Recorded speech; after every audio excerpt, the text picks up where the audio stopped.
Hello everyone and welcome to my CBS Soaps official channel. I hope everyone is having a wonderful day.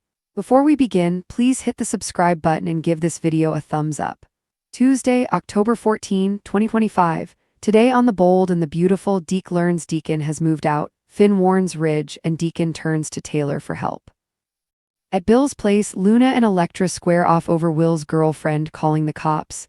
Bill tells her it's time to face the consequences. Baker barks, "Luna Nozawa, you are under arrest."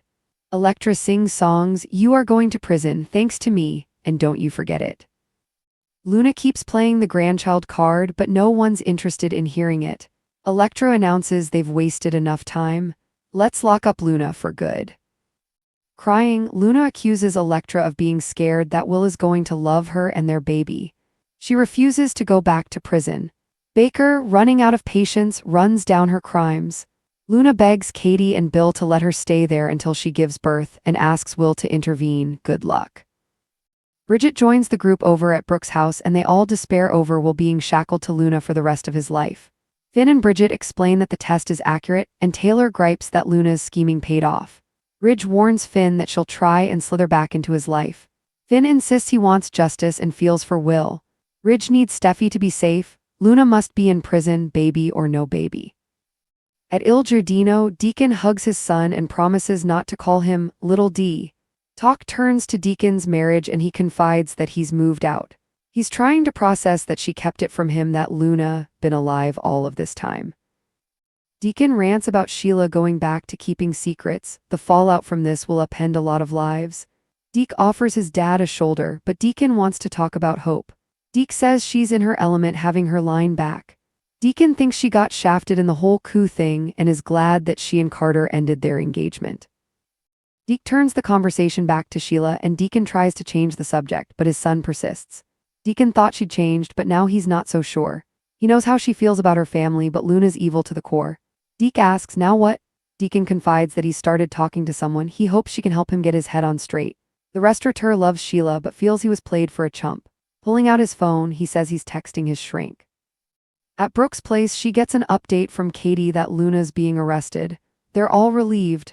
Just then, Taylor gets a text from Deacon asking to see her right away.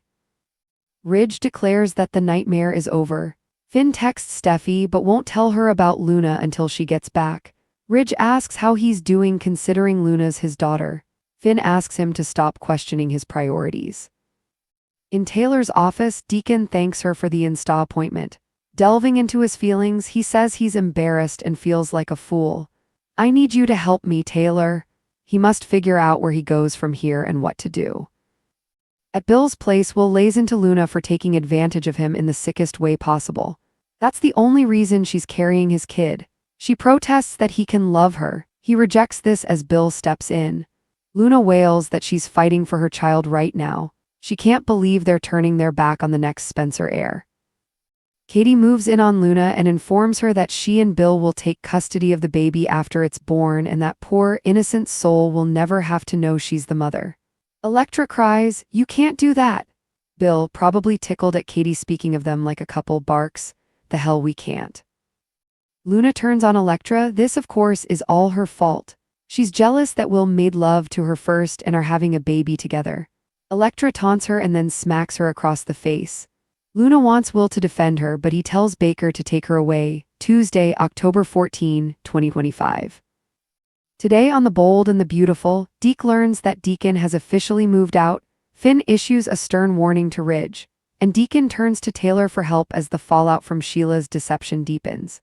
Meanwhile, Luna's arrest sends shockwaves through Lowe's Angels, and alliances are tested as the Spencers' close ranks to protect their family name. At Bill Spencer's sprawling mansion, the tension could slice through glass. Luna stands frozen in the foyer, trembling, her hands pressed protectively over her baby bump. Elektra stands a few feet away, smirking, her arms crossed in satisfaction as Detective Baker steps forward with his cuffs. "Luna Nozawa," Baker barks, his tone echoing across the marble floor. "You are under arrest for fraud, deception, and obstruction of justice." Elektra can't contain her glee. She sings songs mockingly, "You're going to prison, Luna, thanks to me, and don't you forget it." Bill's jaw tightens as he watches the two women face off. Will stands silently behind his father, his eyes darting between Luna and Electra, guilt and disgust battling across his face. Luna shakes her head, tears streaming. You don't understand, none of you do, I'm not the villain here, I'm the victim. I'm carrying a Spencer child, your grandchild, Bill. Bill's tone is cold, detached. That doesn't change what you did, Luna. Actions have consequences and it's time you learned that. Bill, please, Luna pleads, her voice cracking. I'm not a danger to anyone, I just wanted my child to be loved. Baker steps forward again, cuffs in hand. You can explain it all down at the station. Luna's desperation intensifies. No, please, not until I give birth. Katie, you're a mother, please let me stay here until it's over. I'll cooperate, I'll do whatever you want. Katie, standing next to Bill, crosses her arms. You've said that before, Luna. You said you cooperate when the last paternity scandal broke, and look where that got us. You manipulated Will, and now you're trying to manipulate all of us. Luna's sobs grow louder. I didn't mean to hurt him, I love him, Katie. Will finally breaks his silence, stepping forward. His voice trembles, but his anger is barely contained. You don't love me, Luna, you used me. You wanted my last name, my family's money, my father's empire. You saw me as your ticket out of misery, and that's the only reason you're carrying my child.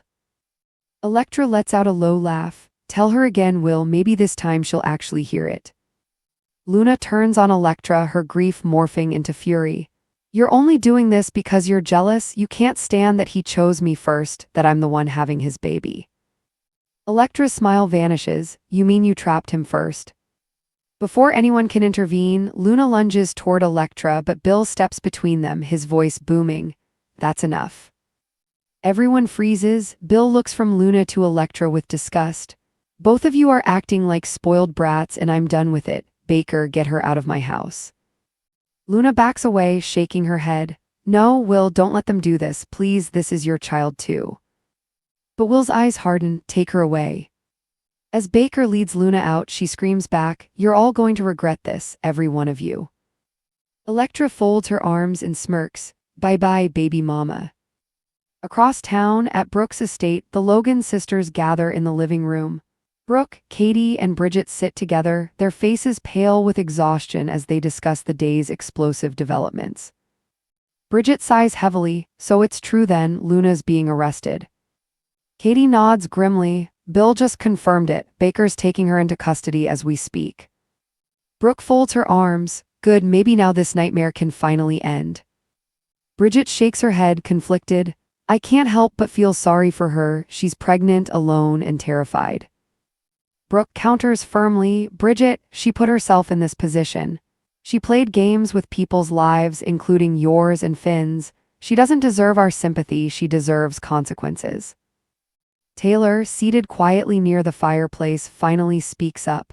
I agree with you, Brooke, but there's a difference between justice and cruelty. Luna's actions were wrong, but she's also a product of pain and manipulation. Don't forget, she was Sheila's project for years. Ridge walks in mid-conversation, looking grim. Then she learned from the best, and just like Sheila, she needs to be kept far away from my family.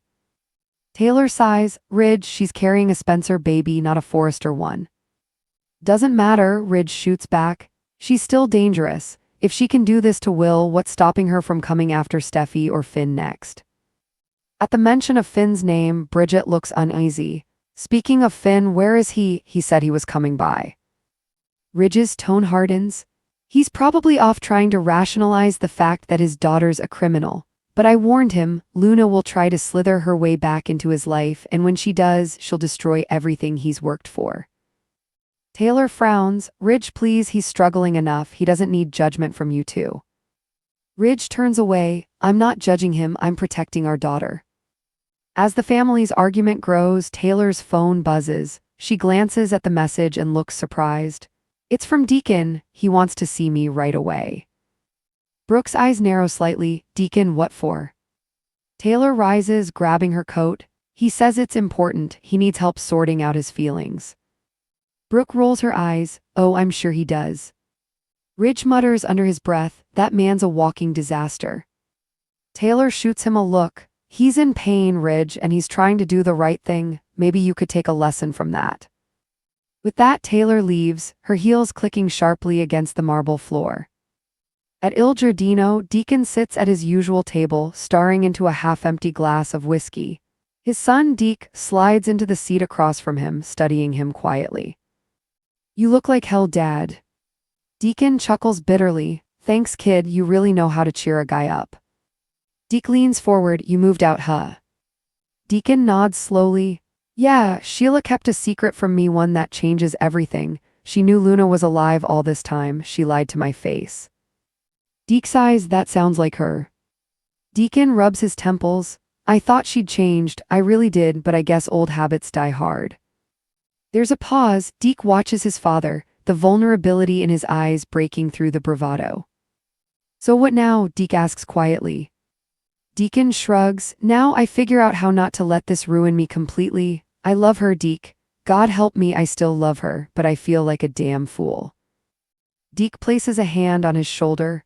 "You're not a fool, you're just human, and you've always tried to see the best in people. That's not a weakness, Dad, it's who you are." Deacon exhales deeply. "Yeah, well, maybe it's time I start seeing people for who they really are." He pulls out his phone. "I texted Taylor I need a session fast." Deke raises an eyebrow. "Taylor Hayes, Ridge's ex." Deacon smirks faintly. "Don't remind me." Later, in Taylor's office, Deacon sits on the couch, his hands clasped tightly together.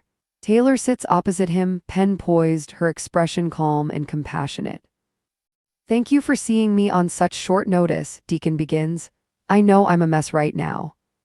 Taylor nods. "You're not a mess, you're a man who's been betrayed. That hurts, Deacon, it's okay to admit that." Deacon's voice cracks. "I thought Sheila had changed. I believed she wanted a real life, a normal one. I gave her my heart, my home, my trust, and she kept lying." Taylor leans forward. "Do you think you can forgive her?" Deacon hesitates. "I don't know, part of me wants to, but the other part, the part that's tired of being made a fool, just wants to walk away and never look back." Taylor studies him closely.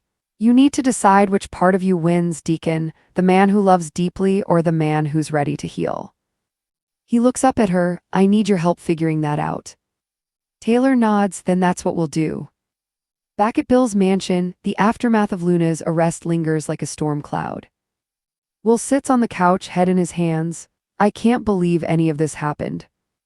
Katie sits beside him. "You're stronger than you think, Will, you'll get through this." Bill, standing by the window, looks out over the city skyline. "She's not going to hurt this family again. Once that baby's born, we'll make sure it's protected." Katie glances at him. "You mean we'll take custody?" Bill turns to her, eyes blazing with resolve. "Damn right, that baby's a Spencer and it deserves better than being raised by a manipulative con artist." Electra pipes up from the doorway. "You can't do that, you can't just take her baby." Bill smirks. "The hell we can't." Katie nods firmly. "That poor child deserves a chance at a normal life, we'll make sure it gets one." Luna's voice echoes faintly from outside as she's loaded into the police car, screaming, "You'll all pay for this." Inside, Will exhales shakily. "It's over." Bill places a firm hand on his son's shoulder. "No, son, it's just beginning." Meanwhile, at Taylor's office, Deacon looks up from the couch, his eyes weary but clearer than before. "You know, Taylor, maybe this was supposed to happen. Maybe it's time I stop saving people who don't want to be saved." Taylor smiles softly. "That sounds like progress." Deacon exhales. "Yeah, maybe it is." As he stands to leave, Taylor's phone buzzes again, a message from Ridge. "Have you heard about Luna? It's over." Taylor looks up at Deacon. "The world's falling apart again, isn't it?" Deacon smirks faintly. "It always is, that's why people keep coming to you, Doc." As he leaves, the door closes behind him, symbolically perhaps, on the chapter of his life he's finally ready to move on from. Next on The Bold and the Beautiful.